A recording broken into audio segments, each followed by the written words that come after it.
गोंदिया जिल्ह्यातील नक्षलदृष्ट्या अतिसंवेदनशील असलेल्या देवरी आमगाव या विधानसभा मतदारसंघामध्ये आमदार पत्नी सविता पुराम यांच्यातर्फे हळदी कुंकू कार्यक्रमाचं आयोजन करण्यात आलं होतं।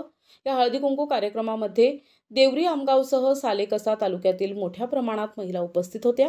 या हळदी कुंकूच्या कार्यक्रमात भाजपच्या महिला प्रदेशाध्यक्ष चित्रा वाघ देखील उपस्थित होत्या। यावेळी त्यांनी आलेल्या महिलांनी चित्रा वाघ यांना उखाणा घेण्यास म्हटलं, तेव्हा महिलांना संबोधित केल्यानंतर त्यांनी उखाणा घेतला।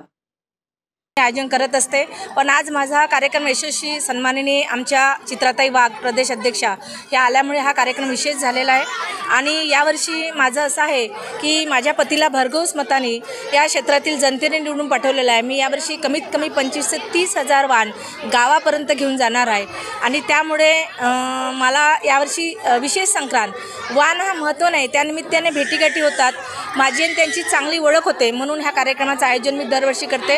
आणि यावर्षी सदस्यता नोंदणी हा विशेष आमचा उपक्रम होता आणि त्यासाठी आम्ही इतक्या महिलांना बोलवलं।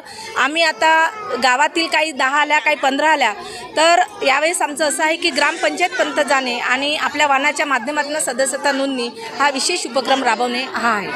आमच्या महिलांचा हळदी कुंकू आणि त्याचबरोबरीने सदस्यता नोंदणी आमची चालू आहे। आमचे इथले भाजपाचे आमदार संजय भाऊ पुरम आणि त्यांच्या मिसेस, त्यांच्या पत्नी सविताताई पुराम यांनी हा कार्यक्रम घेतला।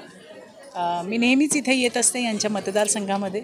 मला आनंद आहे की जेव्हा आमचा संजय आमदार नव्हता तेव्हाही सविता आणि संजय नेहमी या लोकांमध्ये राहायचे आणि आज एवढ्या बहिणींनी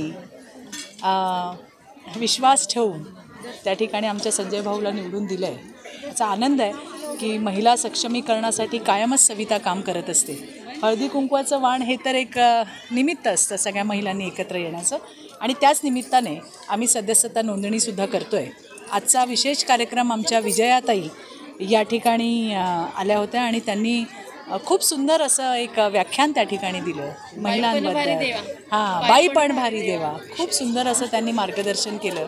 आम्ही सगळे ऐकत होतो, मीही ऐकत होते आणि एक चांगल्या पद्धतीचं प्रबोधन या निमित्ताने झालं। प्रतिनिधी राधाकिसन चुटे, NTV न्यूज मराठी, गोंदिया।